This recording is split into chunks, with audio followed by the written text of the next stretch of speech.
يا خير خلق الله صلى الله تعالى عليه وآله وصحبه وسلم تسليما كثيرا كثيرا آمنت بالله.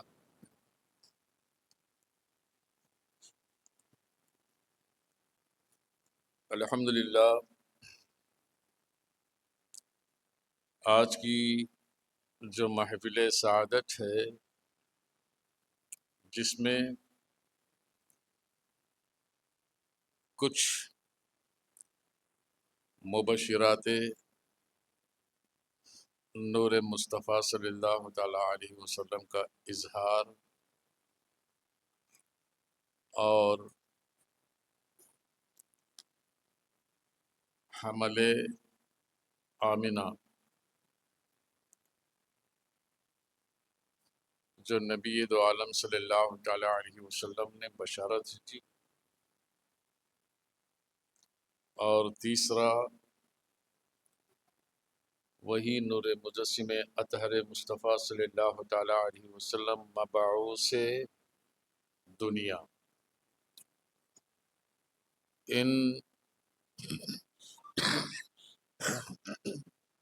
تین موضوعات پر گفتگو ہوگی. درود شریف پڑھیں. اللہم صلی علی سیدنا و شفیعنا حبیبنا مولانا محمد و علی سیدنا مولانا محمد وبارک وسلم وصلاۃ وسلام علیک یا رسول اللہ. معلوم ہو کہ نور مصطفیٰ صلی اللہ تعالیٰ علیہ وسلم منتقل باری بباری خاندان مصطفیٰ صلی اللہ تعالیٰ علیہ وسلم سے جو حضرت ابراہیم علیہ نبینا صلاۃ التسلیم سے لے کر حضرت اسماعیل علیہ نبینا صلاۃ التسلیم سے وہی خاندان مصطفیٰ میں اپنے دادا حضرت عبد المطلب کے جبین اطہر پہ آیا. اور اس کے بارے میں جیسے ان کا خواب بھی میں نے اس سے پہلے بیان کیا تھا، یہ وہی خواب کی تعبیر تھی جو دادا نے دیکھا تھا. تو بہرکیف پھر وہ نور منتقل ہوتا حضرت عبداللہ جو ہمارے تمہارے نبی دو عالم صلی اللہ تعالیٰ علیہ وسلم کے والد محترم ہیں، باپ ہیں، ان میں منتقل ہو گیا تھا. یہ خاندان مکے میں بہت بڑا عزیز تھا اور کعبے کی رکھوالی کرنے والا بھی تھا. اور حضرت عبد المطلب قوم کے سردار بھی تھے، اور قبیلہ قریش جو قبیلوں میں سب سے بڑا قبیلہ تھا، اور خاندان بنی ہاشمی کا تھا. تو یہ علم و حکمت میں اور مخلوق خدا کی خدمت میں اور اللہ تبارک و تعالیٰ کے گھر کی رکھوالی میں یہی خاندان تھا کہ اس وقت سے لے کر چاہے سخاوت ہو، چاہے عدالت ہو، اور چاہے لوگوں کی خدمت ہو، یہ ان کے گھرانوں میں اسی وقت سے چلی آ رہی تھی. اور سب میں سارے قبیلوں میں ان کا ایک دبدبہ بھی تھا اور محبت بھی تھی. تو جب عبد المطلب والی کعبہ بنے تو ان کے 10 بیٹے تھے حضرت عبد المطلب کی. تو ان میں ایک بیٹا تھا حضرت عبداللہ جو ہمارے نبی کے والد تھے. ابھی ان کی شادی نہیں ہوئی تھی، مگر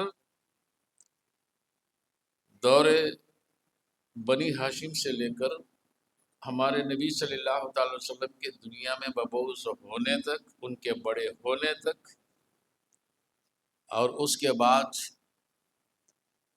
پھر ان کی نبوت کے اعلان کے بعد بھی اور پھر امت مصطفیٰ کے ساتھ آج بھی صبح قیامت تک بھی یہودی تب بھی دشمنی کرتے تھے، دشمن تھے، آج بھی دشمن ہے، اور یہ سلسلہ دشمنی کا چلتا رہے گا برابر۔ تو اس سے پہلے کیونکہ عبد المطلب کے دور حیات میں بھی دشمنی تھی یہودیوں کی، کیونکہ ان کو پتا تھا کہ ایک نبی جو نبیوں کا سردار ہے وہ اس طرف مکے کی دھرتی پر قبیلے قریش میں خاندان بنی ہاشم میں آنے والا ہے، جو آخری نبی ہے، جو سارے نبیوں کا امام اور سردار بنے گا۔ اور ان کا دعویٰ یہ تھا کہ ہر نبی بنی اسرائیل میں آیا ہے، بنی اسرائیل یعنی جن کو ہم یہودی کہتے ہیں۔ حضرت داؤد علیہ السلام، سلیمان علیہ السلام، یوسف علیہ السلام، عیسیٰ علیہ السلام، موسیٰ علیہ السلام، یہ تو قوم موسیٰ علیہ السلام سے ظاہر ہوئی تھی، کیونکہ فرعون ان یہودیوں کو غلام بنا کے رکھا تھا۔ حضرت موسیٰ علیہ السلام سے ان یہودیوں کو فرعون سے ان کی جان چھڑائی تھی، اور دریائے نیل پر آسا مار کر دریا کو پھاڑ کر ان کو لے کر نکل گئے تھے۔ یہ اللہ تبارک و تعالیٰ کی حکمت تھی، اور یہ ان کا بڑا معجزہ تھا جو اللہ تبارک و تعالیٰ نے حضرت موسیٰ علیہ السلام کے 9 معجزے جو دیا تھا، ان 9 معجزوں میں ایک بڑا معجزہ تھا جو دریا کو 2 حصوں میں بٹوا دیا، اور سارے فرعونی قوم کو اسی دریائے نیل میں جو ان کے تعاقب میں مارنے کے لیے آتے تھے، سب کے سب اسی دریائے نیل میں غرق کر دیا، ڈبو دیا۔ اور حضرت موسیٰ علیہ السلام اور جتنے بھی ان کے چاہنے والے تھے، سارے لوگوں کو لے کر اردن کی زمین پر نکل گئے، تھے تو مصر میں، اردن کی زمین پر نکل گئے، جو آج جارڈن کہلاتا ہے۔ یہ وہی بنی اسرائیل تھی جو ہم سے پہلے آئی ہے، اور 70,000 سے زیادہ انبیاء علیہ السلام ان کی طرف آئے ہیں رشد و ہدایت کے لیے، مگر انہوں نے انہی انبیاء علیہ السلام سے سرکشی کی، ان پر ستم ڈھایا، بعضوں کو شہید کر دیا، ستائے گئے، رلائے گئے۔ اللہ تبارک و تعالی اس کے اوس ان میں عذاب بھی اتارتا گیا۔ تو بہرکیف بنی اسرائیل ایک بہت بڑی حکمت والی قوم تھی، اللہ تبارک و تعالیٰ نے انہیں حکمت سے، دولت سے اور علم سے بہت بہت بہت نوازا۔ اور ایک اور عجیب بات یہ ہے کہ اللہ تبارک و تعالیٰ نے تابوت سکینہ کو بھی ان کے حوالے کیا۔ جو تابوت سکینہ شاید آپ لوگ سن چکے ہیں، تابوت سکینہ کا واقعہ جو قرآن مجید کے اندر آیا ہے، کیونکہ اس کو اکثر مولوی بیان نہیں کرتے، کیونکہ آج کل کے مولوی تو صرف اسی عقیدے پہ چلتے ہیں کہ نماز روزہ حج و زکوٰۃ صرف یہی اسلام ہے، یہی شریعت ہے بس۔ اور بعض جو انہی لوگوں میں جو بعض دیوبندی اور اہل حدیث کہلاتے ہیں، وہ تو اس کی طرف خیال بھی نہیں کرتے، یہ اس لیے کہ کہیں یہ بیان کریں گے تو لوگ عقیدوں کی طرف بڑھیں گے۔ ان کا کام کیا ہے؟ عقیدے کو ختم کرنا، عقیدے کو مٹا دینا۔ کیونکہ ہمارے اندر ایسی جماعتیں بنی ہیں، 2 جماعتیں، ایک یہودی کی طرف سے، ایک عیسائی کی طرف سے، جو مسلمانوں میں فتنہ پیدا کرتی ہے۔ تابوت سکینہ، میں اسی کے حوالے سے آگے بڑھوں گا۔ یہ اللہ تبارک و تعالیٰ کی طرف سے جنت سے لایا ہوا ایک صندوق ہے، اور تفسیر میں آتا ہے کہ وہ شمشاد کی لکڑی کا تھا، یعنی چندن کی لکڑی کا، اور اس میں خانے تھے۔ اور یہ صندوق جو ہے حضرت آدم علیہ السلام دنیا میں آنے کے بعد ان کی خلافت کی نشانی، جو انی جاعلن فی الارض خلیفہ کے تحت جو خلیفہ بنا کر بھیجا ہے اللہ تبارک و تعالیٰ روئے زمین پر، حضرت آدم علیہ السلام کو سب سے پہلا حالانکہ وہ نبی ہیں. کیا ہیں؟ نبی ہیں، عالم انسانیت کے پہلے سب سے اول باپ ہیں. انہی سے تو سارے آدمی، سارے انسان دنیا میں تشریف لائے، چاہے مرد ہو یا عورت. صبح قیامت تک جتنے بھی آئیں گے سب انہی کی اولاد کہلائے گی، آدم کی اولاد. ہم آدمی ہیں نا، آدمی کا معنی کیا ہے؟ آدم کی اولاد، بنی آدم. تو ان کے لیے وہ صندوق لایا گیا. حضرت آدم علیہ السلام، وہ صوفیہ فرماتے ہیں یہ ان کی خلافت کی نشانی تھی. خلیفہ تو بنے ہیں مگر سند کیا ہے؟ تو یہ صندوق ہے جس کا نام تابوت سکینہ.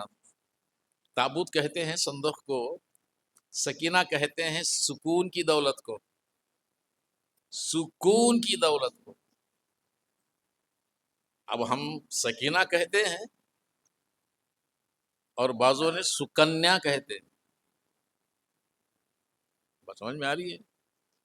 کیوں ہم مسلمان سکینہ کے نام سے، اب کئی ہمارے لڑکیاں پیدا ہوتی ہیں تو سکینہ کے نام سے نام رکھتے ہیں، اور ہندوؤں میں جب لڑکیاں ہوتی ہیں تو سکنیا کے نام سے رکھتے ہیں. مانا تو ایک ہی، صرف زبر اور پیش کا فرق ہے. سکنیا اور سکینہ لکھنے میں پورے برابر آئے. تو بہر کیف یعنی سکون کی دولت. سکون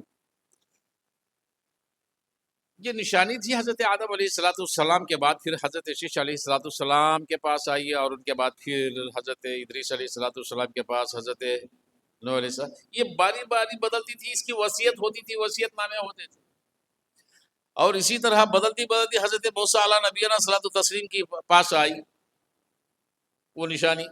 پھر حضرت ہارون علیہ السلام کے پاس آئی، ان کے بھائی. اور اسی طرح یہ بھی منتقل ہوتی رہی. مگر ایک دور آیا جب واقعہ یہاں تک ملتا ہے کہ حضرت عزیر علیہ السلام کا دور آیا. وہ بھی نبی ہیں جو رب سے دعا کی تھی کہ اے اللہ تو کیسے مارتا ہے، کیسے جلاتا ہے.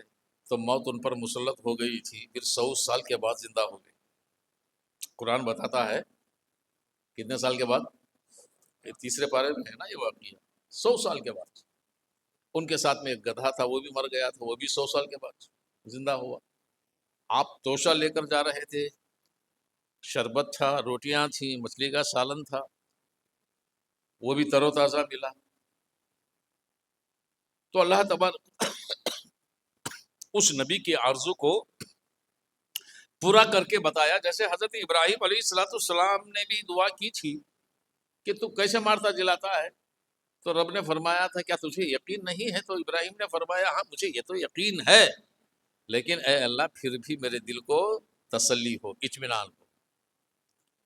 تو حضرت ابراہیم علیہ السلام کے اطمینان کے لیے اللہ تبارک و تعالیٰ نے 4 پرندوں کی قربانی، مطلب یعنی 4 پرندوں کو پکڑ کر ذبح کر کے اور اس کے پر گوشت وغیرہ سب ایک دوسرے میں مخلط ملا کر چاروں دور و دراز پہاڑوں پر پھینکنے کا حکم دیا تھا. پھر اللہ نے حکم دیا تھا اے ابراہیم اب تو اپنی جگہ سے پرندوں کا نام جو ذبح کیا ہے، جو پرندہ ہے اس کو بلا.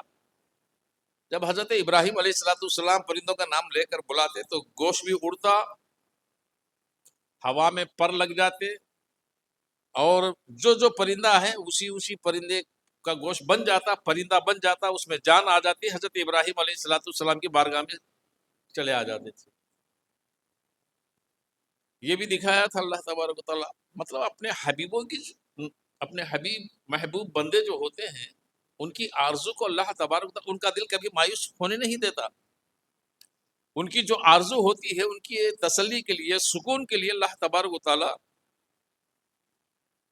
جو حکمت کے ساتھ، اپنی قدرت کے ساتھ جو کر کے بتاتا ہے وہ اس کی قدرت کہلاتی ہے اور نبی کا معجزہ کہلاتا ہے. اور وہ کام اگر کوئی ولی کر لے تو کرامت بن جاتی ہے. بات سمجھ میں آ رہی ہے؟ تو بہر کیف میرا کہنے کا مطلب یہ تھا وہ صندوق حضرت عزیر کے دور میں جب کہیں چھپا دیا گیا، کہیں دفنا دیا. میں اس کی تفصیل میں نہیں جاؤں گا، یہ تو بہت بڑی تفصیل ہے جو قرآن نے بیان کی.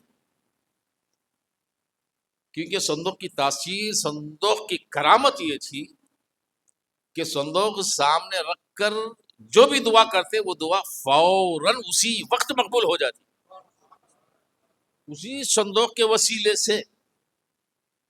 بات سمجھ میں آ رہی ہے آپ کو؟ جب صندوق کے وسیلے سے صندوق کو سامنے رکھ کر دعا کرتے تو فوراً اسی وقت دعا قبول ہو جانا۔ تو صندوق میں ہے کیا؟ ایسی کون سی شے، کون سی چیز صندوق میں ہے جس کے وسیلے سے دعا؟ جیسے آج لوگ وسیلہ نسبت جو حرام حرام شرک و بدعت کے لوگ فتوے دیتے ہیں، تو لگاؤ نا فتوے تبوت سکینہ پر۔ یہ خود خدا بیان کرتا ہے قرآن پاک میں، مگر اس میں ہے کیا صندوق میں؟ جب صندوق کھول کر دیکھیں گے تو پتا چلے گا کہ اس میں حضرت موسیٰ علیہ الصلوۃ والسلام کی جوتیاں ہیں۔ بس سمجھ میں آ رہی ہے؟ کیا ہیں؟ جوتیاں، نالین۔ ارے وہ نالین جو کہ طور پر جاتے تھے حضرت موسیٰ علیہ الصلوۃ والسلام، قرآن ہی بیان کرتا ہے اے موسیٰ فخلعن علیہ، تیرے جوتیوں کو اتار۔ کیوں؟ یہ مقدس وادی ہے، یہ پہاڑ جو ہے نا مقدس ہے۔ اب پہاڑ مقدس کیسے بنا؟ پہاڑ تو پہاڑ ہے۔ بات سمجھ میں آ رہی؟ اللہ تبارک و تعالیٰ ہر پہاڑ کو نہیں کہہ رہا کہ یہ مقدس ہے، مگر اسی پہاڑ کو کہتا ہے ہاں یہ وادی مقدس، مقدس تو وہ، یہ وادی مقدس ہے، یہ اس کا مرتبہ اعلیٰ ہے، سارے پہاڑوں کے برابر نہیں۔ تو ماننا پڑے گا ہر پہاڑ اس پہاڑ کی طرح نہیں ہے، چاہے وہ سنگ مرمر کا بھی کیوں نہ ہو، یاقوت و گوہر کا بھی کیوں نہ ہو، مگر وہ پہاڑ جو مقدس اللہ تبارک و تعالیٰ نے فرمایا اس کے برابر کوئی اور پہاڑ نہیں بن سکتا، کیونکہ اللہ نے حکم دیا ہے حضرت موسیٰ کو اپنے نالین یعنی جوتے اتار کر چڑھ ننگے پیر۔ آج دیکھا ہے حرم کعبہ میں، مسجد نبوی کے حرم میں کئی لوگ چپل پہن کر چلتے ہیں۔ تو کیا ہمارا یہ عقیدہ ہے کسی مسجد میں ہمیں جوتے پہن کے جائیں گے؟ نہیں، کیونکہ پاک جگہ ہے، اللہ کی عبادت کی جگہ۔ مگر یہ تو پتھر و کنکر و کانٹے والا پہاڑ ہے، اس پہاڑ پر، بہت بلند پہاڑ، اس پہاڑ پر چڑھنا، جوتے اتار کر ننگے پیر حضرت موسیٰ علیہ السلام کو، یہ وادی مقدس ہے، یہاں جوتے۔ تو مطلب کیا ہوا؟ اس سے پتا چلتا ہے جو مقدس جگہ کہلاتی ہے نا، مقدس جگہ، وہاں چپل جوتے پہن کر جانا یہ اللہ تبارک و تعالیٰ کے اس اعلان کے خلاف ہے۔ ہم نے سمجھا صرف وہی نہیں ہے مقدس کہا گیا، جو بھی جگہ مقدس ہے، چاہے حرم کعبہ لے لو، چاہے حرم نبوی لے لو، چاہے اللہ کی عبادت کا کسی مسجد لے لو، یا اللہ والوں کا جو حرم اس کو کہتے ہیں نا بارگاہ، درگاہیں لے لو، یہاں چپل اور جوتے پہن کر جانا یہ ممانعت کسی انسان نے نہیں کی، اللہ نے کیا ہے۔ بات سمجھ میں آ رہی ہے؟ تو بہر کیف وہ جوتے اس صندوق میں ہیں۔ اب جوتوں کی شان کیا ہے معلوم؟ سنو، قرآن بیان کرتا ہے، کیا ہے؟ قرآن بیان کرتا ہے کہ جنگ جب شروع ہوئی طالوت و جالوت میں، دشمنوں کا قافلہ 1000 سے زیادہ تھا، 1100 یا 1200،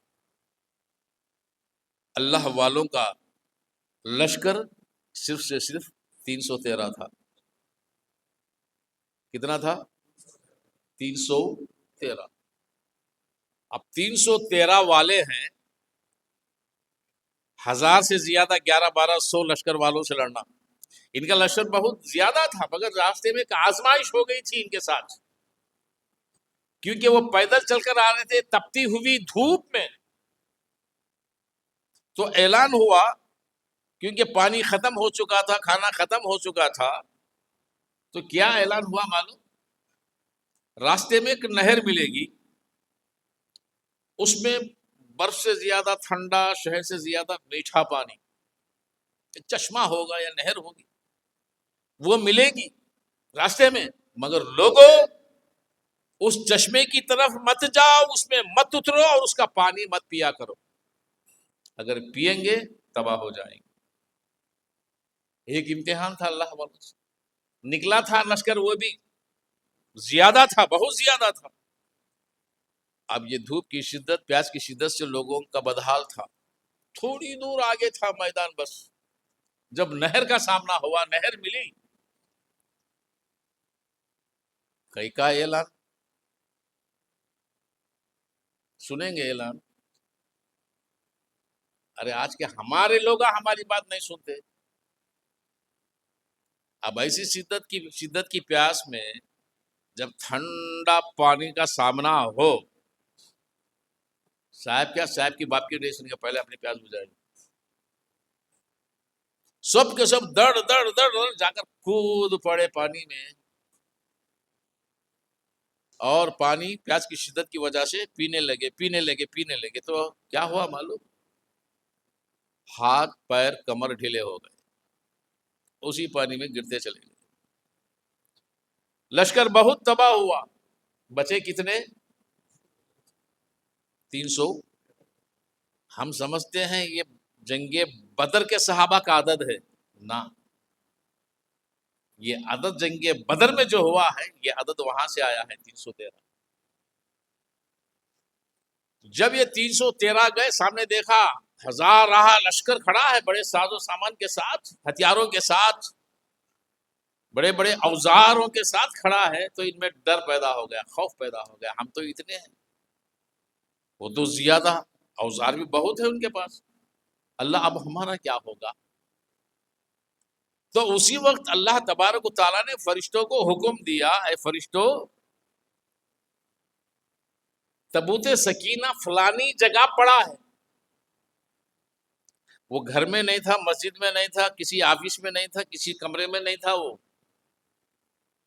کیونکہ تبوت سکینہ جب ان کے پاس آیا تھا تو اللہ تبارک و تعالیٰ ان کو بہت بڑی دولت، بہت بڑا مال ان کا بڑھا دیا تھا۔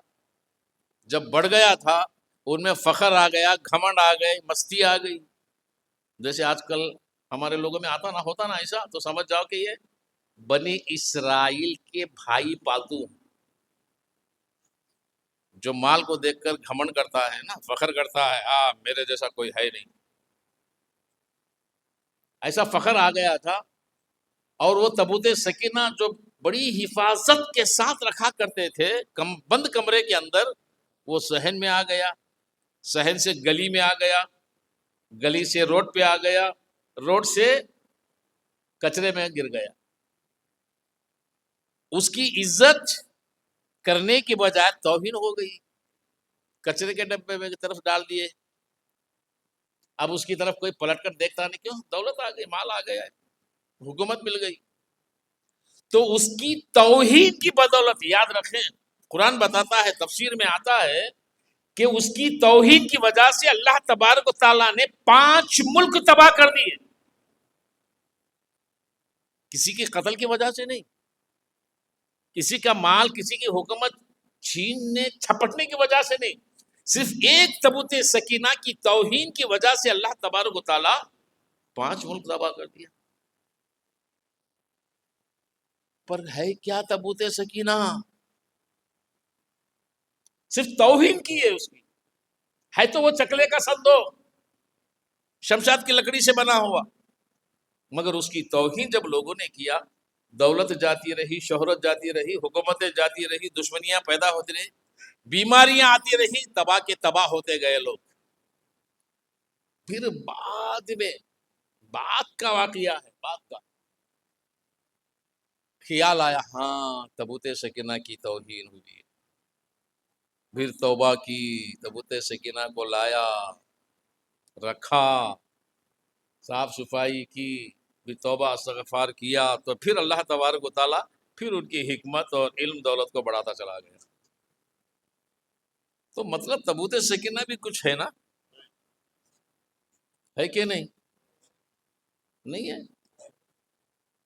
گلے میں تعویذ ڈالے تو یہ شرک و بدعت کہنے والے، شرک و بدعت کے فتوے دینے والے، آج کے نوجوان گلے میں تعویذ ڈالیں گے، بڑا عیب سمجھنے والے، یہ سب سے بڑی تعویذ ہے تابوت سکینہ کی۔ بات سمجھ میں آ رہی ہے آپ؟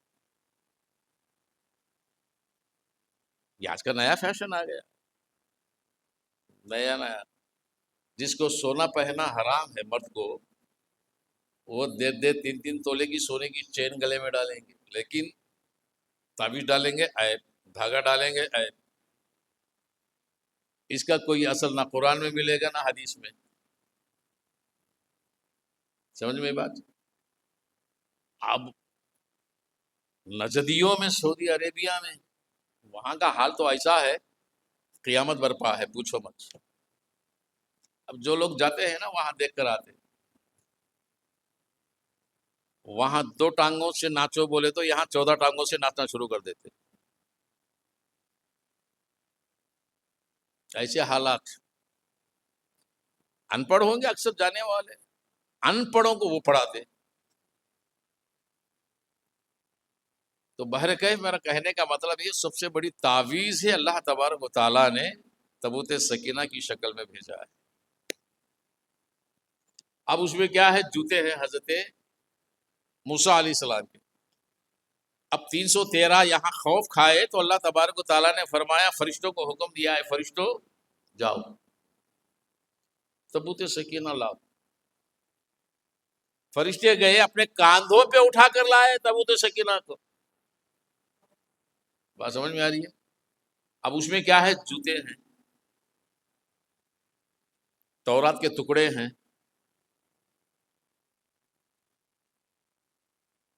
عصا بھی ہوگا، انگوٹھی بھی ہوگی، کئی نشانیاں ہیں، کئی تصویر کے ٹکڑے ہیں، امامہ ہے، جھبا ہے حضرت موسیٰ علیہ السلام کا، ہارون علیہ السلام کا امامہ۔ تو یہ تبرکات ہے اس۔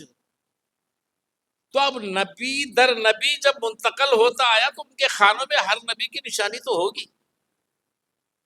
اب قرآن ہر نبی کی نشانی کو گننا چاہے تو 70,000 سے زیادہ نبیاں، ان کی ساری نشانیاں کہاں گنے گا؟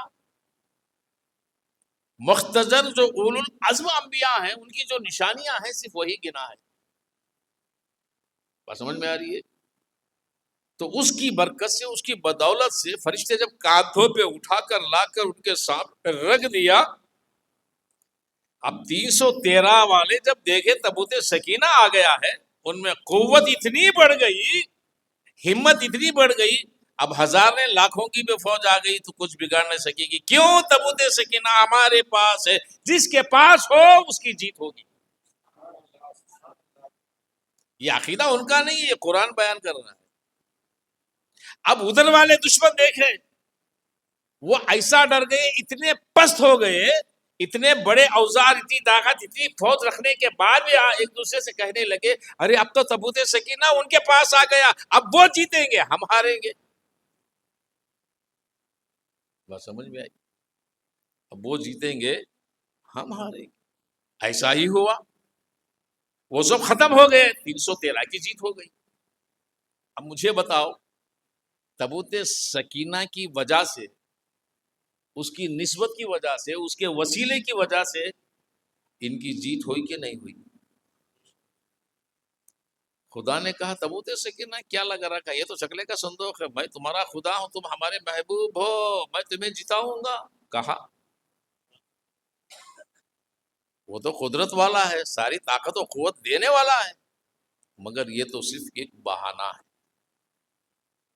لیکن جو تبرکات ہے نا، یہ اس کے محبوبوں کے ہیں، تو مطلب اس کے محبوب کی ہر چیز ایک نشانی ہوتی ہے، ایک تبرک ہوتی ہے۔ عقیدت مندوں کے لیے یہ بہت بڑی جاگیر ہوتی ہے۔ کیا ہوتی ہے؟ عقل مندوں کے لیے بہت بڑی جاگیر ہوتی ہے۔ اس لیے اپنے محبوبوں کی نشانیوں کی بے حرمتی مت کرو، بے ادبی مت کرو۔ ایسا نہیں محبوب تو چلا گیا، اس کی نشانی کی بے ادبی توہین کرو گے کہیں تباہ نہ ہو جائے۔ یہ تابوت سکینہ یہ سبق سکھاتا۔ اسی لیے آج ہمارے ہندوستان میں، پاکستان میں، ہر جگہ جہاں اہل سنت والجماعت ہے، کئی نشانیاں محبوبوں کی با حفاظت اٹھائے رکھے ہیں، جن میں ہمارے نبی کے آثار جو کہتے ہیں نا، منہ کے بال ہیں، جبے مبارک ہے، علی کا امامہ ہے، ان کے خنجر ہیں، اور سرکار غوث اعظم کی نشانیاں ہیں، خواجہ اجمیری کی نشانیاں ہیں، کئی ولیوں کی ہیں، کئی نبیوں کی ہیں، ان میں سب سے زیادہ تر ہمارے نبی کی نشانیاں ہیں۔ اس کا ادب، اس کا احترام، اور اس نشانی سے برکت اتنی ہی حاصل ہوگی جتنی نشانے والے سے حاصل ہوگی، کیونکہ میرے نبی کی ایک حدیث ہے، یاد رکھ لو، کیا ہے معلوم؟ حیاتی خیر لکم مماتی خیر لکم، میری زندگی بھی تم کو بہتر ہے، میری موت بھی تم کو بہتر ہے۔ میں جو زندہ ہوں نا، میری زندگی بھی تمہارے لیے بہتر ہے، میری موت بھی تمہارے لیے بہتر ہے۔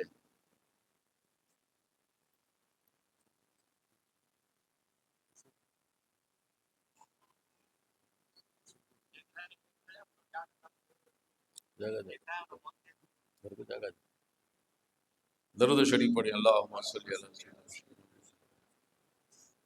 سیدنا صلاۃ والسلام علیہ رسول اللہ۔ تو محبوب کی ہر نشانی وہی برکت رکھتی ہے جو محبوب با حیات ہوتا ہے، سمجھ گئے نا؟ تو اب آئیے، یہ اس لیے میں نے آپ لوگوں کو سنایا کہ آگے ہمارے نبی کی شان بیان ہونے والی، یہ تو اس دور کے واقعات۔ اب وہ تابوت سکینہ کہاں ہے، کیا ہے، اللہ اس کا رسول بہتر جانے، مگر ظاہر ہوگا بہر کیف۔ اب جو آیت کریمہ میں نے تلاوت کی ہے، الم تر کیف فعل ربک باصحاب الفیل، جو آیت، اس میں اللہ تبارک و تعالیٰ اپنے نبی دو عالم صلی اللہ تعالیٰ علیہ وسلم سے فرماتا ہے کہ میرے حبیب، اے میرے محبوب، کیا تو نے نہیں دیکھا، کیا تو نے نہیں دیکھا کہ میں نے ہاتھی والوں کا حال کیا کیا؟ الم تر کیف فعل ربک باصحاب الفیل، اصحاب فیل کے ساتھ میں نے کیا کیا، کیا تو نہیں دیکھا؟ یہ کس کو فرما رہا اللہ؟ میرے نبی دنیا میں مبعوث ہونے کے بعد، اعلان نبوت کے بعد 40-45 سال کی زندگی تو گزری ہوگی نا، جب یہ سورت نازل ہوئی تو اس سورت میں اللہ تبارک و تعالیٰ کہتا ہے کیا تو نے نہیں دیکھا کہ میں نے ہاتھی والوں کے ساتھ کیا کیا؟ یہ ہاتھی والے کون ہیں؟ ابرہا، سنے ہیں نا ابرہا کو، بادشاہ جس کے پاس ہاتھیوں کا لشکر تھا، بہت بڑا ظالم بادشاہ تھا۔ بس میں اتنا مختصر کہوں کہ وہ کعبے کی جو زینت بڑھتی تھی، کعبے کو ڈھانے کی نیت سے، کعبے کو گرانے کی نیت سے، وہ اپنے ہاتھیوں کے لشکر کو، فوج کو لے کر یمن سے چلا آ رہا ہے۔ کعبے کو اگر سے گرا دیں گے تو اس نے سونے چاندی کا وہاں کعبہ بنایا تھا، تو سارے لوگ وہاں آئیں گے، یہ تو پتھر و اینٹ کا کعبہ ہے، اس کو گرا دیں گے معاذ اللہ تو وہاں آئیں گے۔ بغاوت شروع ہوئی تھی، اور اسی طرح وہ جب لشکر کو، ہاتھیوں کے لشکر کو، فوج کو لے کر مکے کی طرف بڑھنے لگا تو راستے میں یہی حضرت عبد المطلب ملتے ہیں، میرے نبی کے دادا، سبحان اللہ۔ جب میرے نبی کے دادا راستے میں ملتے ہیں تو وہ لشکر گیا، دیکھو یہ کون ہے؟ لوگوں نے اطلاع دی کہ عبد المطلب ہے، کعبے کا والی ہے، حکمران ہے، بادشاہ ہی مل گئے نا راستے میں، ان کو بلاؤ۔ جب عبد المطلب گئے، پڑاؤ ڈالا تھا وہ گاؤں کے باہر، جب عبد المطلب گئے، کیا بات ہے، تم والی ہو، والی کعبہ ہو، حکمران ہوں؟ ہاں وہ تو ہوں۔ تو اس نے کہا دیکھو میں کعبے کو گرانے آیا ہوں، اگر تم لوگوں میں، مکے والوں میں اگر طاقت ہے مجھ سے مقابلہ کرنے کی تو مقابلہ کرو، مجھ سے لڑو، اگر مقابلہ نہیں کر سکتے خاموش دیکھتے رہو۔ عبد المطلب سے کہا مگر کب؟ جب حضرت عبد المطلب کے سارے بکروں کے ریوڑ چھین لیا تھا، بکری دمبے۔ تو عبد المطلب بولے بھائی ہم تجھ سے کہاں لڑ سکیں گے، یہ کام کر ہمارے بکرے ہمارے دمبے ہم کو واپس دے دے، اور تو جس گھر کو گرانے کی نیت سے آیا ہے وہ گھر اللہ کا ہے۔ کس کا ہے؟ اللہ کا ہے۔ اب اللہ کے اور اس کے آگے فیصلہ کر لے، اس کا گھر وہ بچا لے گا، ہم کہاں تیرے سے لڑیں گے۔ وہ اور بھی خوش ہو گیا، ارے یہاں کوئی لڑنے والا ہی نہیں، میرے آگے کھڑنے والا ہی نہیں، میرا راستہ تو بالکل صاف ہے۔ مکے کا والی حکمران خود، کعبے کا والی خود کہہ دے کہ جا تیرا کام جو کرنا ہے کر لے، ہم تیرے بیچ میں نہیں آئیں گے، خوشی ہوگی نا، راستہ صاف ہے، بالکل صاف ہے۔ تو وہ ہاتھیوں کے لشکر کو لے کر حرم کے قریب گیا کعبے کو اٹھانے کے لیے، لیکن میں تفصیل سے بیان نہیں کروں گا، مختصر بتا دوں گا، ہاتھی آگے نہیں بڑھتے تھے اور زبردستی مارا پیٹا جاتا تھا، مگر ہاتھی آگے نہیں بڑھتے تھے۔ جلا لایا خدا کو، کس کو؟ خدا کو۔ خدا نے کیا کیا معلوم؟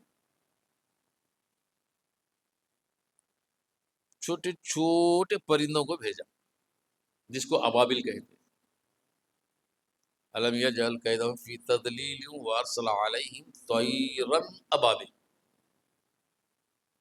یہ پرندے ہیں طیر، اس کا نام ابابل ہے، چھوٹے پرندے۔ اور ان پرندوں کو حکم دیا جاؤ جو لشکر ہے ابرہا کا ختم کرو۔ اب وہ پرندے خالی ہاتھ نہیں آئے، ایک ایک پرندہ تین تین کنکر ایک چونچ میں دو پیروں میں پکڑ کر لائے۔ اب پرندوں کی چونچ میں پیروں میں کنکر پتھر کتنا بڑا ہوگا؟ وہ پتھر بھی نہیں تھا، تفسیر میں آتا ہے وہ سمندر کے کنارے یہ کیچڑ والی مٹی تھی جو دھوپ میں سخت ہوتی تھی اور وہ ملائم کنکروں کی طرح گول گول رایوں کی طرح ہوتی تھی، وہ اٹھا کر لائے لشکر کو ختم کرنے۔ کون؟ پرندے بادلوں کی طرح امڑ آئے اور وہ کنکر گراتے گئے، لیکن قسم خدا کی اس میں آواز نہیں تھی، مگر وہ ایٹم بم سے زیادہ پھٹتا تھا، جس پر گرتا وہ دو ٹکڑوں میں پھٹ جاتا تھا۔ دیکھتے ہی دیکھتے چند پل میں سارا لشکر، سارے ہاتھی ختم، سب کا سب فنا فی النار ہو گئے، سب ختم ہو گئے۔ یہ ابابل ہے، کیا ہے؟ اب یہاں حکمت دیکھو، آج لوگ چاہتے ہیں نا اللہ کے گھر کو اللہ ہی بچا لے، ہم کیوں لڑے؟ جیسا اللہ نے بچایا ہے۔ اس وقت مسلمان نہیں تھے، کمزور تھے، میرے نبی صلی اللہ تعالی علیہ وسلم اس وقت دنیا میں نہیں آئے تھے۔ اب نبی ہمارے کہاں ہے معلوم؟ ماں کے پیٹ میں۔ کہاں ہے؟ ماں کے پیٹ میں، 8 مہینے کا حمل ہے، یہاں ابرہا کا لشکر ختم ہو گیا۔ تو یہ جب لشکر ختم ہو گیا، یہ بات اللہ تبارک و تعالیٰ نبی کے آنے کے بعد 40-45 سال کے بعد سنا رہا ہے کہ میرے نبی کیا تم نے دیکھا نہیں میں نے کیا کیا؟ معلوم ہوا آپ کو کہ میرے نبی ماں کے پیٹ میں رہ کر کیا ہو رہا ہے، ابرہا ہاتھی والوں لشکر کا حال کیا ہوا، ابابل کیسے آئے، کنکر کیسے گرائے، وہ کیسے تباہ ہوئے، میرے نبی سب دیکھ رہے ہیں ماں کے پیٹ میں رہ کر۔ یہ دلیل، یہ گواہی قرآن میں اللہ دیتا ہے۔ کیا کیا تو نے نہیں دیکھا؟ تو مانا کیا ہے نہیں دیکھا؟ ہاں دیکھا ہے۔ کہاں سے دیکھا ہے؟ ماں کے پیٹ سے۔ ایک اور میرے نبی صلی اللہ تعالیٰ علیہ وسلم کی حدیث سن لو، سرکار مولا علی رضی اللہ تعالیٰ عنہ بیان کرتے ہیں کہ نبی نے فرمایا جب میں اپنی ماں کے پیٹ میں تھا، یہ تو ابرہہ کا واقعہ ہے نا، یہ پہلے گزرا تھا، میرے نبی کے دنیا میں آنے سے پہلے گزرا تھا نا یہ۔ اب یہ ایک اور واقعہ جو بعد میں آنے والا ہے، صبح قیامت کے قریب آنے والا ہے، میرے نبی فرماتے ہیں، مولا علی رضی اللہ تعالیٰ عنہ روایت کرتے ہیں، ہمارے نبی نے فرمایا کہ میں اپنے ماں کے پیٹ میں ایک لشکر کو قبلے کی جانب دیکھ رہا ہوں۔ کس کے جانب؟ ایک لشکر کو قبلے کے جانب دیکھ رہا ہوں کہ جن کے امامے کالے ہیں، ہاتھوں میں جھنڈے ہیں۔ یہ مولا علی رضی اللہ تعالیٰ عنہ بیان کرتے ہیں، ہاتھوں میں جھنڈے، امامے کالے، ایک لشکر چلا رہا ہے، ان میں ایک سردار ہے۔ یہ بشارت میرے نبی دیے کب دیکھا یہ لشکر کو؟ ماں کے پیٹ میں۔ اب وہ آنے والا لشکر، ان میں سردار کون ہے؟ پھر بعد میں بشارت ملتی ہے کہ وہ آنے والا سردار امام مہدی ہے۔ ہاتھوں میں جھنڈے، کیا ہے؟ ہاتھوں میں جھنڈے۔ واہ! لوگ جو یہاں جھنڈوں سے چڑھتے ہیں، میرے نبی نے بشارت دی ہے وہ جھنڈے اٹھا کے لائیں گے، ہر ایک کے ہاتھ میں جھنڈا ہوگا، کالے امامے ہوں گے۔ کیا ہوں گے؟ کالے امامے۔ اب یہ کالے امامے، ہاتھوں میں جھنڈے، کہیں ایران کے تو نہیں ہے؟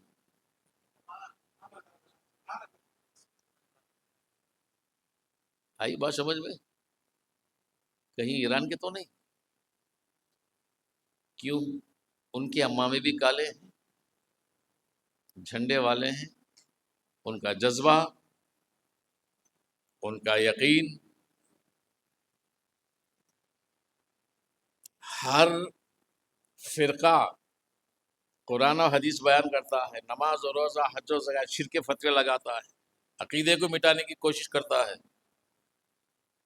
تو کسی کا جذبہ یا ایمان دیکھا ہے کہ دشمنوں کے مقابلے میں سینہ تان کر کھڑے ہے؟ کوئی مرد ایسا؟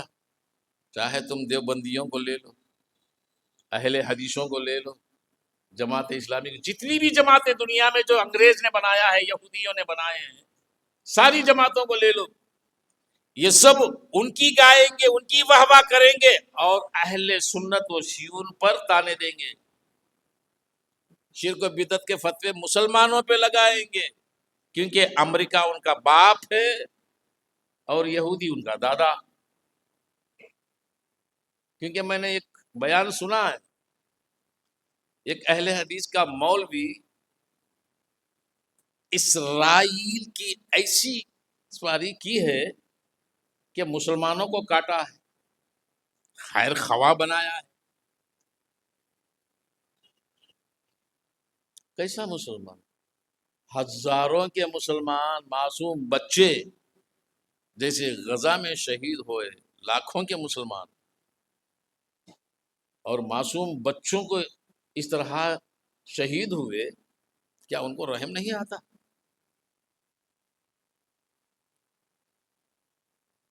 آج کے مسلمان ایسے کیا ہیں؟ لیکن جب بھی دشمنی ہو، اسرائیل سے ہو، امریکہ سے ہو، وہ چاہے جتنا بھی بڑا دشمن ہو، مسلمانوں کو ہمارے نبی نے ایسا سدھارا ہے، ایسا سکھایا ہے، ہر دشمن کے آگے سینہ تان کر کھڑ جاتے ہیں۔ تو یہ جذبہ یا تو اہل سنت میں ہے یا تو شیعون میں۔ اس کے بعد سوال نہیں، دل دبا کے بھاگنے والے ہیں، سب دل دبا کے بھاگنے والے، کہیں گے اللہ معاف کر دے گا، اللہ کا مال کھا جائیں گے، کہیں گے اللہ معاف کرے گا، گاؤں بستی گھر چھوڑ کر بھاگ جائیں گے، چادر و برقعے پہن کر بھاگیں گے، کہیں گے اللہ معاف کرے گا، وہاں بھی حدیث لائیں گے، وہاں بھی حدیث لائیں گے۔ اگر ہم بیان کریں گے تو ضعیف، اگر وہ ضعیف بھی بیان کریں گے تو نہیں حدیث۔ ایسے ٹکلی زبان والے لوگ ہیں، وہاں بھی حدیث لائیں گے، کیا تمہارے میں طاقت ہے تو مقابلہ کرو، طاقت رہے تو ہجرت کرو، میرا رسول فرمائے۔ اچھا ہمارے پاس طاقت نہیں، اس لیے رسول فرمائے ہم ہجرت کر رہے ہیں، بھاگ جائیں گے لوگ، لیکن گولی کھانے کے لیے یا تو سنی ہوگا یا تو شیعہ، کسی کی طاقت سے نہیں ڈرے۔ ارے مسلمانوں کی زندگی تو بقا وہاں کی ہے، 313 جنگ بدر میں مسلمان کامیاب کیوں ہوئے؟ ان کو شہادت پانے کا شوق تھا، کیا تھا؟ اب مرنے سے ڈرتے کون ہیں؟ جو زندگی سے محبت کرتے ہیں۔ ارے ایمان اس کا نام ہے کہ زندگی کو مٹا کر آخرت سے، خدا اس کے رسول سے جو محبت کرتا ہے نا، وہ زندگی کی پرواہ نہیں کرتا۔ تو بہر کیف میرے رسول صلی اللہ تعالی وسلم کی یہ بشارت تھی جو اپنے ماں کے پیٹ میں۔ اب وہ دن آیا، میرے رسول کریم صلی اللہ تعالی علیہ وسلم دنیا میں تشریف لانے کا، وہ وقت آیا تو ان میں بھی کئی بشارتیں بی بی آمینہ نے بھی دیکھا، کئی بشارتیں دیکھا، ان سے بھی کئی کرامتیں۔ ارے سرکار دو عالم، ساری عالم کائنات کا رحمت والا جن کے پیٹ میں ہو، اب وہ ماں کیا کیا بشارتیں دیکھے گی؟ بس سمجھ میں آئی؟ اب گن گن کر تو وہ بشارتیں ہم بیان نہیں کر سکتے، بس اتنا میں کہوں گا، ایک بشارت تھی جو سب سے بڑی، عبد المطلب کا حرم کعبہ کے پاس گھر کی چوکٹ سے یہاں وہاں ٹلتے تھے بے قراری۔ آمینہ کے گھر جب وقت آیا تو آپ فرماتی ہیں، جب محمد صلی اللہ تعالی علیہ وسلم دنیا میں تشریف لانے کا وقت آیا تو میں نے ایک نور دیکھا۔ کیا دیکھا؟ ایک نور دیکھا، میرے گھر کی چھت پھٹی اور آسمان پھٹا، وہاں سے ایک نور سیدھے میرے گھر کی چھت سے میرے اوپر آیا۔ یہ کون کہہ رہے ہیں؟ بی بی آمینہ، میرے نبی کی ماں۔ ایک نور آیا، کیا آیا؟ ارے یہی تو ہم بیان کرتے ہیں، قد جاءکم من اللہ نور، تحقیق کہ اللہ کی طرف سے نور آیا۔ ہم نور مانتے ہیں ہمارے نبی کو۔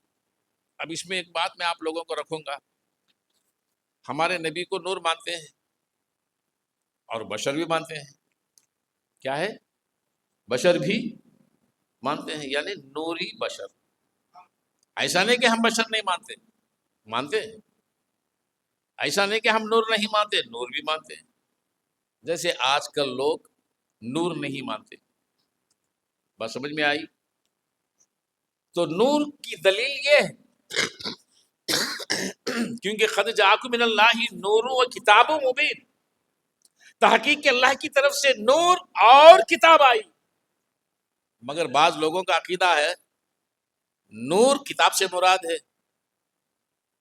نور کیا ہے بھائی؟ نور جب کتاب سے مراد ہے تو پھر کتاب کہتا کیوں خدا؟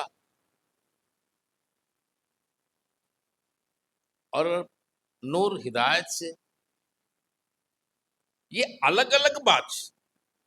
نور اور کتاب، نور اور دو ایک ہو جاتے تو اور کہنے کی ضرورت کیا ہے؟ میں اور تو اور میں، بس سمجھ میں آئی ہے؟ تو نور سے مراد میرے نبی کا وہ نور ہے جو منتقل ہوتا ہوا دنیا میں تشریف لایا، اور بشر میرے نبی کا مجسمہ ہے نا۔ اب اس کو سمجھو، اس کے لیے ایک اور دلیل میں آپ لوگوں کو پختی دلیل دوں گا۔ ایک مشہور و معروف سیاہ سطح کی حدیث ہے، بخاری و مسلم، جامع ترمذی کے باجا میں کتاب الایمان سے، میرے نبی صلی اللہ تعالی علیہ وسلم کہ کون سی حدیث؟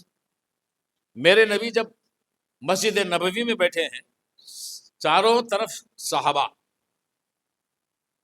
گفتگو ہو رہی، پیاری پیاری باتیں ہو رہی میرے نبی کی. وہ صحابہ کے درمیان جب نبی بیٹھے ہیں تو کیا خاموش بیٹھیں گے؟ اور عاشق مصطفیٰ میرے نبی کو اپنی آنکھوں سے میرے نبی کا جلوہ تکتے ہوئے،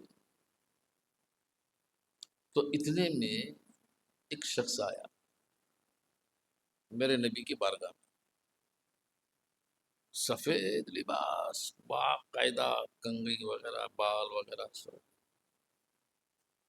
بالکل درست، کپڑے کو استری بھی ٹوٹی نہیں بولتے نہیں، اتنے صاف ستھرے، اتنے اچھے. وہ گھر سے بھی آیا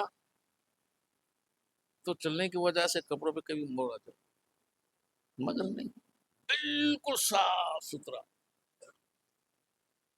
بال وغیرہ صاف ستھرے بال سو. اور سارے صحابہ اس کے آتے ہوئے کو دیکھا، کون ہے یہ؟ مدینے کا تو نہیں ہے اور مکے کا بھی نہیں. اگر مکے سے آیا ہے تو سفر کر کے آنے والا تھوڑی ایسے ہوگا، گرد و غبار میں لبادہ وڑا ہوگا، بال بکھرے ہوں گے، گرد و غبار سے لباس یہ ہوا، تھکان چہرے سے ظاہر ہوتی ہوگی، مگر ایسا بھی نہیں، بالکل تر و تازگی کے ساتھ، بالکل صاف و ستھرائی کے ساتھ، پاک و منزہ آیا. تو سارے صحابہ پریشان، یہ ہے کون، کہاں سے آیا، یہاں کا تو نہیں. اور وہ آنے والا بھی دیکھو، ساری صحابہ بیٹھے ہیں، وہ صحابہ کسی کو ایسا چیرتا ہوا گزرا ہے،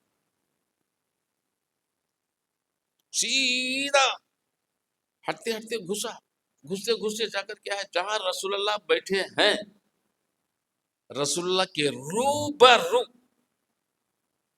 بمقابل جزدان، یہ جو اتنے ہوتے ہیں نا جزدان بیٹھیں گے تو میرے رسول جب سے ٹچ کر کے بیٹھ گئے.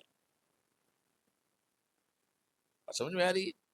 ٹچ کر کے بیٹھ گئے. سارے صحابہ دیکھ رہے ہیں مگر کسی کو اف تک بولنے کی مہلت نہیں ملی، جرات بھی نہیں ہوئی. سرکار ہے روبرو، سرکار کی بارگاہ ہے، اور اپنے دونوں ہاتھ میرے رسول کے زانوں پر رکھا، اپنے دونوں ہاتھ ایسے، یا رسول اللہ صلی اللہ علیہ وسلم میں آپ سے کچھ پوچھنے آیا ہوں، اس طرح. ہاں پوچھو. سوال کیا اس نے، وہ سوال حدیث میں آئے ہیں، جیسے مثلا ایمان کیا ہے، اسلام کیا ہے، احسان کیا ہے. یہ سارے سوال میرے رسول کریم جو سوال کرتا، میرے رسول فرماتے اس کا جواب یہ ہے. وہ جواب سنتا اور کہتا صدقت یا رسول اللہ، آپ نے صحیح فرمایا. مطلب خود ہی سوال کرتا ہے اور خود ہی جواب دیتا ہے صحیح ہے. بات سمجھ میں؟ جب سارے سوال ہو گئے، اب وہ اٹھ کر جانے لگا، چلا گیا. اب سارے صحابہ دنگ ہو گئے، کون آیا، کیا سوالات ہوئے، ایسے سوالات، سرکار نے جواب دے دیا، وہ تو چلا گیا. اس کے جانے کے بعد میرے رسول صلی اللہ تعالی علیہ وسلم فرماتے ہیں، اے میرے صحابیوں جانتے ہو یہ کون ہے؟ اللہ و رسول، اللہ اس کا رسول جانے. میرے رسول فرماتے ہیں یہ جبرائیل تھا. کون تھا؟ جبرائیل تھا، اور تمہیں دین سکھانے آیا تھا. ہائے سبحان اللہ، کیا سکھانے؟ تمہیں دین سکھانے آیا تھا. کون تھا؟ جبرائیل تھا. اب مجھے بتائیں، صحابہ کی نظر میں اس وقت تک، میرے رسول کی نظر میں بھی، صحابہ کی نظر میں بھی، جو آیا تھا وہ آدمی کون تھا؟ جب تک میرے رسول نہیں فرمائے جبرائیل تھا، سب کا خیال کیا تھا؟ آدمی، کیونکہ آدمی کی شکل میں آیا، آدمی کے شکل میں آیا. سب کا خیال تھا وہ آدمی کون تھا، کون کون آدمی، مدینے کا آدمی نہیں، مکے کا آدمی نہیں، کہاں سے آیا یہ آدمی، یعنی یہ بشر کون، کہاں سے آیا یہ بشر، بشر ہی تھا نا، سب کی نظر میں آدمی تھا نا۔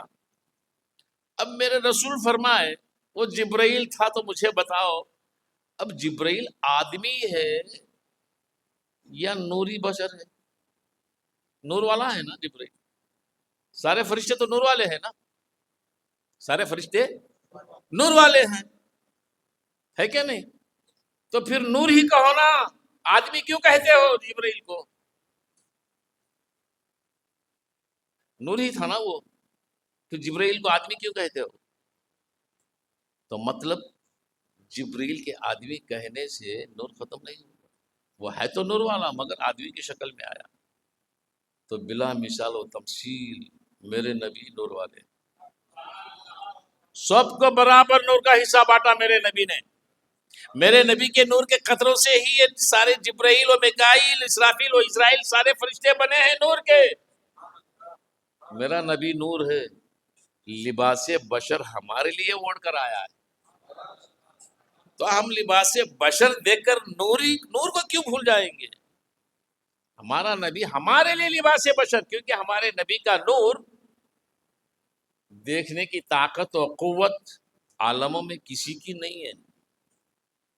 بات سمجھ میں آ رہی ہے؟ سورج کا نور دیکھا آپ نے کبھی؟ دیکھو 12 بجے سورج کی طرف، کم سے کم 10 لحاظ ہے، 12 بجے کے سورج کو دیکھو، گھرو، آنکھیں اندھی ہو جائیں گی، ہوں گی کہ نہیں؟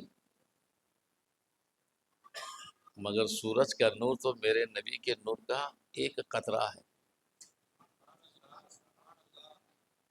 ایک قطرہ، کیا ہے؟ ایک قطرہ ہے، اس ایک قطرے کو دیکھ نہیں سکتے تو میرے رسول کو خدا نے قرآن میں بھی سراج منیر کہا، چمکتا سورج روشن چراغ۔ اب اگر لباس بشر نہیں ہوتا تو اس نور مجسم کو دیکھنے کی طاقت کس میں؟ لباس بشریت میں ساری نورانیت کے جلوے چھپا دیے میرے نبی نے۔ بات سمجھ میں آ رہی ہے؟ تو بہر کیف یاد رکھ لیں، وہ دن آیا جب بی بی آمینہ نے فرمایا کہ میں نے نور آسمان سے دیکھا، اور دوسری بات اس نور کے اجالے میں ملک شام کے محل دیکھے۔ بی بی آمینہ فرماتی ہیں ملک شام کے محل یعنی سیریا کے، یہ کیوں دکھے؟ کیوں دکھے بھائی؟ کچھ نہ کچھ ہوگا نا۔ سنو، انبیاء علیہ الصلوۃ والسلام جتنے بھی آئے تھے نا، یہ سب کا مسکن رہائش ملک شام ہے۔ سارے نبی و رسولوں کا مسکن کون سا ہے؟ رہائش، ان کے مکان، ان کے گھر، ان کی عبادت گاہیں کہاں ہیں؟ ملک شام میں، مکے میں نہیں، مدینے میں نہیں، ملک شام میں ہیں۔ جتنے بھی انبیاء ہیں نا، کئی انبیاءوں کے مکانات اور ان کے گھر، ان کی خانقاہ ہیں، ان کی عبادت گاہ ہیں، سارے کے سارے کہاں ہیں؟ شام۔ اس لیے وہ محل بتائے تو اللہ تبارک و تعالیٰ اس بات کی دلیل دینا چاہتا ہے کہ اے آمینہ تیری گود میں ایسا بیٹا آ رہا ہے، جتنے بھی اس سے پہلے یہ حکومت کر کے گئے نا، اسی کی روشنی میں ہیں، اسی کے نور کے صدقے میں وہ آئے ہیں۔ اگر یہ نور نہیں ہوتا تو وہ بھی نہیں ہوتے۔ سارے محل دکھائے، بی بی آمینہ فرماتی ہیں تو الحمدللہ میرے نبی صلی اللہ تعالی علیہ وسلم صبح صادق پیر کا دن، نہ صبح زیادہ نہ رات، دونوں کی جدائی کا وقت، رات جاتی ہے دن آتا ہے، اس صبح صادق کے وقت میرے نبی اس دنیا میں تشریف لائے۔ اللہ اکبر، درود شریف میں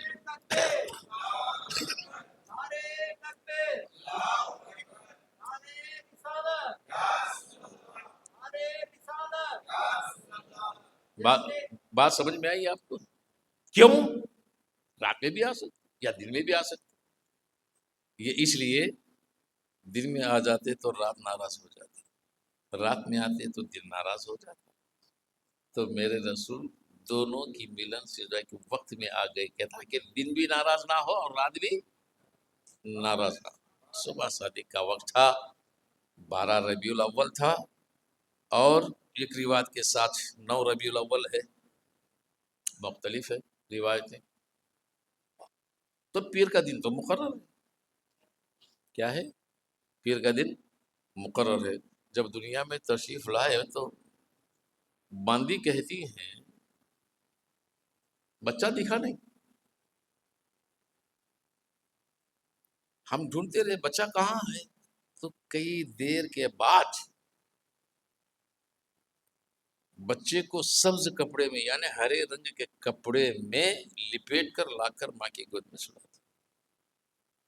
تو گیا کہاں؟ تو جس وقت بچہ ہوا فرشتے اٹھا لی اپنی آغوش لے گئے. کہاں؟ وہاں وہاں جنہیں محبت اور تمنا تھی دیدار مصطفیٰ کی. ہم تو معراج کی باتیں کرتے ہیں، مگر جب بچہ ہوا، دنیا میں تشریف لایا، لاتے ہی سارے عالموں کو گھمائے. سارے عالموں نے اس بچے کا دیدار کیا اور اس کو صاف ستھرا کر کے کوثر و تشریف سے نہلا کر لا کر سفید لباس سے لا کر ماں کی گود سے. پورا گھر اس نور مصطفیٰ سے روشن تھا. بی بی آمینہ فرماتی ہے کبھی درد و تکلیف نہیں پتہ ہی نہیں، اور وہ بچہ کبھی نہ رویا کبھی نہ ستایا. کیوں روئے گا؟ رونے والوں کو ہنسانے کے لیے تو آیا. اور اس بچے سے جب معلوم ہوا عبد المطلب کو پوتا ہوا تو مارے خوشی کے بھاگے چلے آئے اور پوتے کو لیا ہاتھوں میں اور حرم کعبہ میں سنگ اسود کے قریب آ کر دروازے کے پاس کھڑے ہو گئے. دیکھو مجھے میرا پوتا. سارے لوگ جمع ہو گئے تھے، صبح شادی کا وقت تھا. میرا پوتا. اور اسی وقت عبد المطلب نے وہاں میرے نبی کا نام رکھا محمد صلی اللہ علیہ وسلم.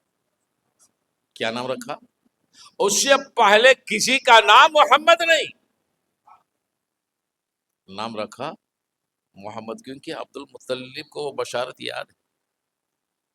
عبد المطلب جانتے ہیں یہ کوئی عام لڑکا نہیں، بشارت یاد ہے نا. دیکھیے تو نام رکھا محمد. اور جو باندی تھی نا گھر میں، وہ آ کر بشارت دی. ابو جہل کہیں تھا، یہ ابو لہب چچا، خاص چچا. ابو جہل تو یعنی دائی بھی چچا ہے،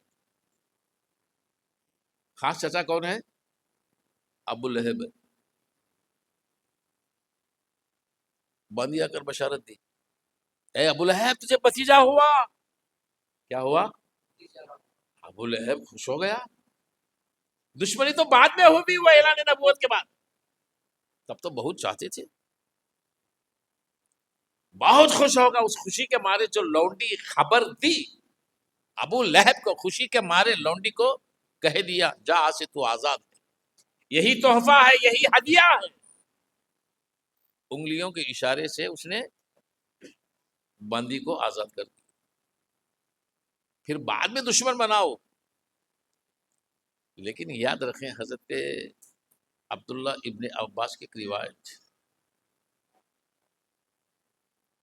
ابو لہب ساری زندگی دشمنی کی میرے نبی سے. اس کے نام سے سورہ نازل ہوا، سورہ لہب.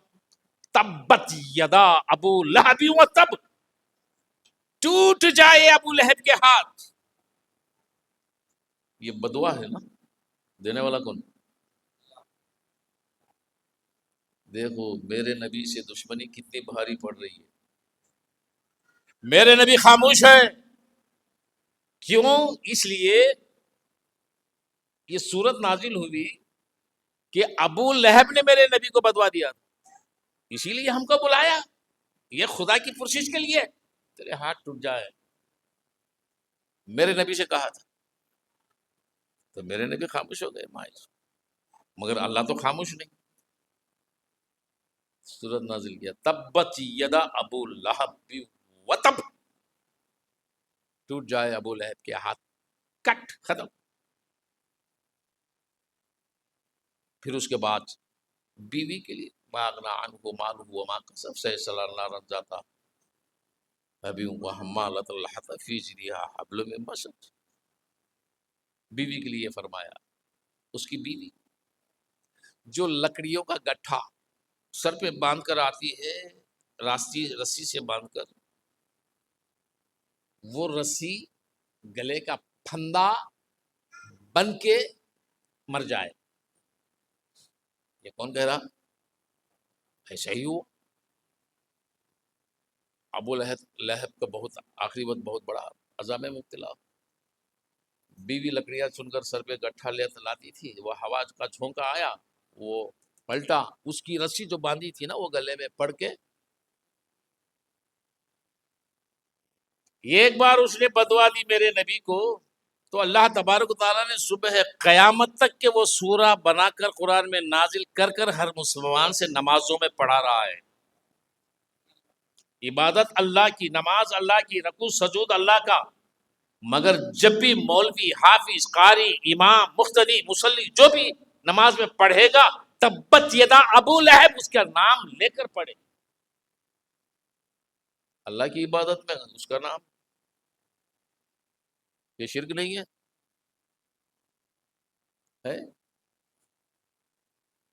دیکھیے اس میں اور ایک کمال کی بات میں آپ کو بتاؤں، دشمن کا نام لو تو 50 نیکیاں، دوست کا نام لو تو 40 نیکیاں.